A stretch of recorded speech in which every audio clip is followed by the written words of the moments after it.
Welcome to our list on the top 5 junglers for patch 6.13. To start off our list at number 5 is Sejani. Sejani is great level 1 to 3.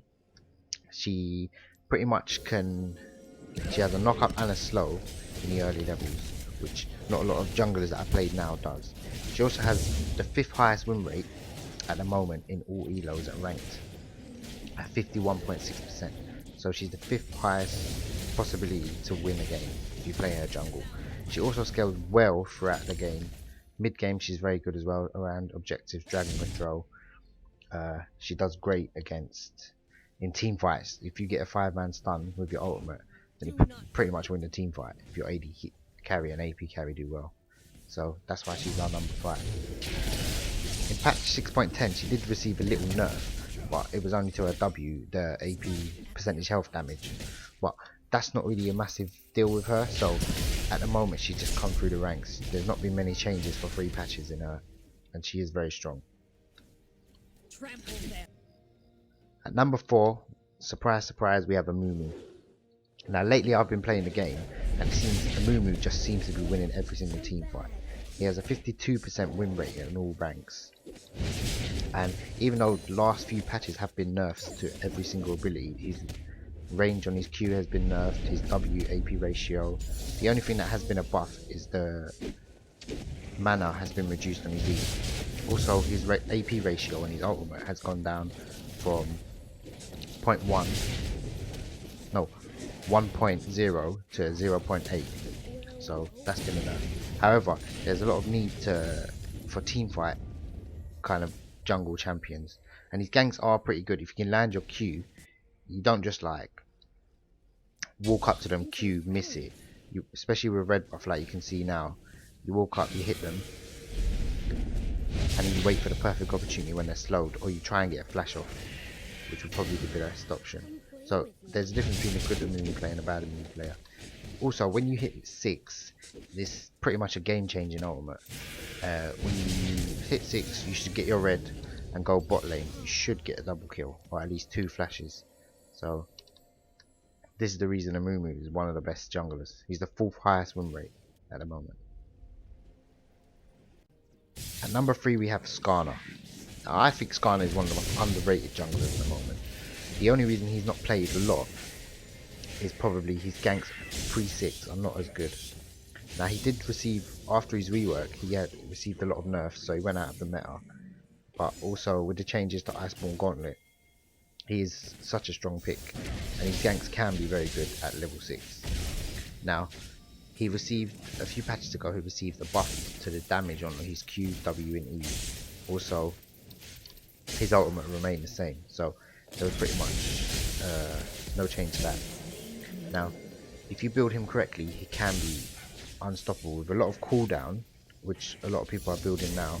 He has a 52.6% win rate in all ranks. So if you're building 40% cooldown, your shield comes up a lot, and it is quite a high ratio on it. So you can take a lot of damage for your team, and that's why he's so strong at the moment. It's prolonged team fights, it's not really rushed team fights, it's not really assassin meta, it's more of a tank meta. You do it with your ADCs doing the damage, so Skarner fits that bill very well. That's why he's our number 3. He also has a very low ban rate, 0.2. You can pick him whenever you like pretty much, and no one will ban him out. This brings us to the second most pick or ban worthy champion in patch 6.13, which is Hecarim. Now Hecarim's E had got changed, and it scaled off previously off attack damage, so the more AD you had, the more damage it would do. Now it scales off movement speed, and now there is so much movement speed items such as Dead Man's Plate. If you rush that on him, it does so much damage. It's like a ultimate damage, believe me, when you put it on him, when you gank someone. Also, it's pretty much hard to dodge the E. You can flash it, it still jumps to you, so that's also a lot of damage. And you just press R on them and they're pretty much feared and stunned. Usually I'll get red buff level 6 and go bot, and it's always a double kill. So also he has a 40% ban rate in all elos. There's a reason why he's getting banned. He's just steaming through. He can get around the map, he's very mobile. Team fights is very good as well. He can just jump behind everyone. There's no way to stop his ultimate. unless you miss like I just did there. So he has a 53.6% win rate at the moment, and it's probably going to go a bit higher than that, but they are going to nerf it or change the ratios on his E. Which brings us to our number one champ to pick or ban in patch 6.3, which is Rengar. And there's a specific build to this, and it works around Phantom Dancer, Static Shift, and Infinity Edge. And you can build any item around that. It's pretty much the old one-shot Rengar, but it's so much crit. It just one-shots pretty much all the squishies, and it's pretty hard to play against. I mean, there's nothing worse than getting a level 6 Rengar, just that little exclamation mark on top of you. And the people that are actually doing this build, there's a very extremely high win rate, and I think they're going to they must nerf the Q or the attack speed on it. And it's pretty much, there's a lot of items with attack speed, and I think a lot of people are going to start adding Trinity Force into it. Now, with these ganks, if you land the bowler as well, it is a route similar to a stun. I mean, and then by the time you react, there's nothing left you can do. So Rengar is probably the best pick and ban champ. He has a 54% win rate overall, but with the build he has a 57.6 build rate. So do ban Rengar if you can, if you think someone's going to play him.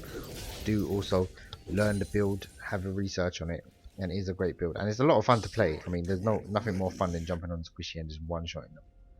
So thanks for watching. I hope you liked the video.